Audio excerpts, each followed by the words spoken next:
लोकसभा और राज्यों की विधानसभा समेत सभी निकायों के एक साथ चुनाव कराने को लेकर पूर्व राष्ट्रपति रामनाथ कोविंद की अध्यक्षता वाली उच्च स्तरीय समिति आज एक राष्ट्र एक चुनाव पर अपनी रिपोर्ट सौंप सकती है। सूत्रों के हवाले से खबर है, आज राष्ट्रपति द्रौपदी मुर्मू को रिपोर्ट सौंपी जा सकती है। समिति देश में एक साथ चुनाव कराने के लिए संविधान के अंतिम 5 अनुच्छेदों में संशोधन की सिफारिश कर सकती है। कोविंद की अध्यक्षता वाली इस समिति में गृह मंत्री अमित शाह, गुलाम नबी आजाद, वित्त आयोग के पूर्व अध्यक्ष निके सिंह, पूर्व लोकसभा महासचिव सुभाष कश्यप और वरिष्ठ अधिवक्ता हरीश साल्वे भी शामिल हैं।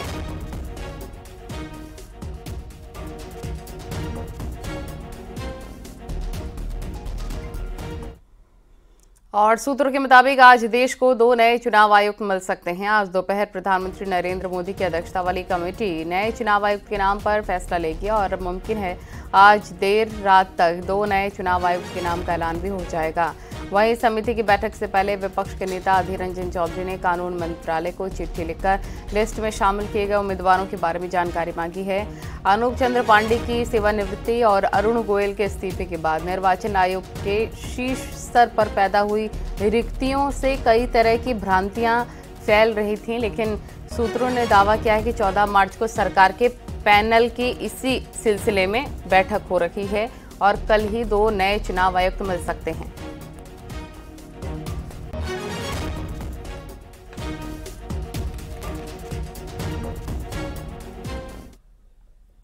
लोकसभा चुनाव 2024 को लेकर बुधवार को बीजेपी ने अपने उम्मीदवारों की दूसरी लिस्ट जारी कर दी है। गढ़वाल से अनिल बलूनी को टिकट मिला है। नितिन गडकरी को नागपुर से, हरियाणा के पूर्व सीएम मनोहर लाल खट्टर को करनाल से टिकट दिया गया है। केंद्रीय मंत्री अनुराग ठाकुर को हिमाचल की हमीरपुर लोकसभा सीट से उम्मीदवार बनाया गया है। इसके अलावा मुंबई उत्तर से पीयूष गोयल, पूर्वी दिल्ली से हर्ष मल्होत्रा को, योगेंद्र चंदोलिया को उत्तर पश्चिम दिल्ली से टिकट मिला है। छिंदवाड़ा से विवेक बंटी साहू को टिकट मिला है। दूसरी लिस्ट में 10 राज्यों की 72 सीट पर उम्मीदवारों का ऐलान किया गया। अनिल बलूनी को टिकट मिलने के बाद बीजेपी के राष्ट्रीय महासचिव वरुण सिंह ने बधाई दी है।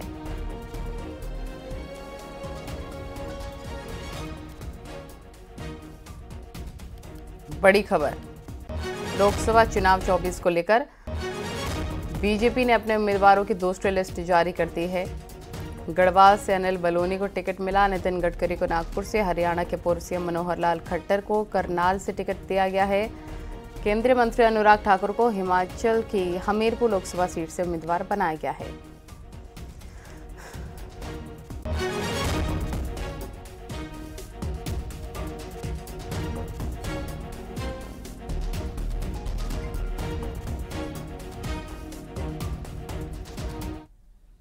और लखनऊ से खबर, जहां आज मुख्यमंत्री योगी आदित्यनाथ उत्तर प्रदेश लोक सेवा आयोग द्वारा भर्ती प्रक्रिया में चयनित को नियुक्ति पत्र वितरित करेंगे। सीएम योगी चयनित 39 एडीएम, 41 डीएसपी और 16 लेखाधिकारियों को नियुक्ति पत्र वितरित करेंगे। सुबह 9:30 बजे सीएम आवास पर यह कार्यक्रम होगा।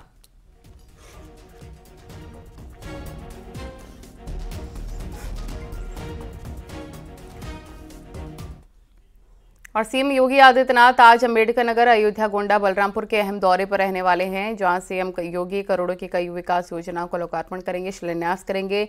सीएम योगी सुबह 11:20 पर अंबेडकर नगर पहुंच जाएंगे, जहां कई परियोजनाओं का लोकार्पण और शिलान्यास करेंगे। इसके बाद दोपहर 12:42 पर अयोध्या पहुंचेंगे, जहां रामलला, हनुमानगढ़ी का दर्शन पूजन के बाद 1000 करोड़ रुपए की परियोजनाओं का लोकार्पण शिलान्यास करने के साथ एक जनसभा को संबोधित करेंगे। इसके बाद सीएम गोंडा पहुंचकर योजनाओं को लोकार्पण और शिलान्यास करेंगे, जनसभा को संबोधित करेंगे। 3 जिलों के ताबड़तोड़ दौरे के बाद सीएम योगी शाम को बलरामपुर के 2 दिवसीय दौरे पर पहुंचेंगे और देवी पाटन मंदिर में रात्रि विश्राम करेंगे। कल मां पाटेश्वरी राज्य विश्वविद्यालय का शिलान्यास करने के 1500 करोड़ की कई परियोजनाओं का भी लोकार्पण और शिलान्यास करेंगे।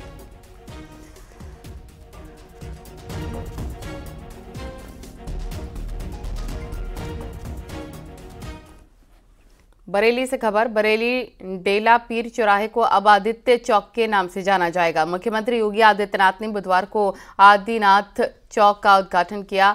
आदिनाथ चौक की खासियत है कि यहां पर भगवान शंकर का विशालकाय डमरू को लगाया गया है। मुख्यमंत्री योगी आदित्यनाथ ने डमरू का लोकार्पण किया। इस मौके पर भारी भीड़ आदिनाथ चौक पर मौजूद रही और बरेली को नाथ नगरी कहा जाता है। ऐसे में प्रदेश सरकार बरेली में नाथ नगरी कॉरिडोर भी बना रखी है।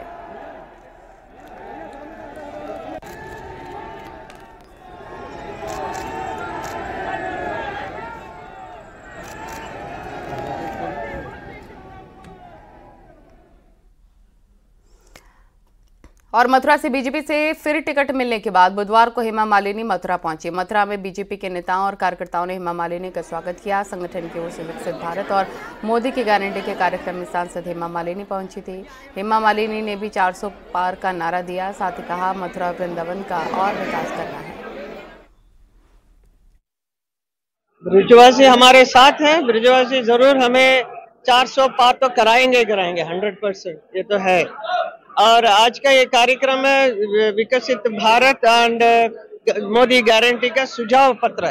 तो सबको सुझाव देना है कि क्या हो सकता है हमारे देश में, सो दैट प्रधानमंत्री तक ये विषय जाएगी, वो उस विषय में भी सोचेंगे। इसका ये कार्यक्रम स्पेशली ये था, which is very very nice idea of Modi ji. तो मैं भी चाहूंगी कि यहाँ के लोग मुझे भी कुछ जो भी सुझाव देना चाहेंगे दे सकते हैं।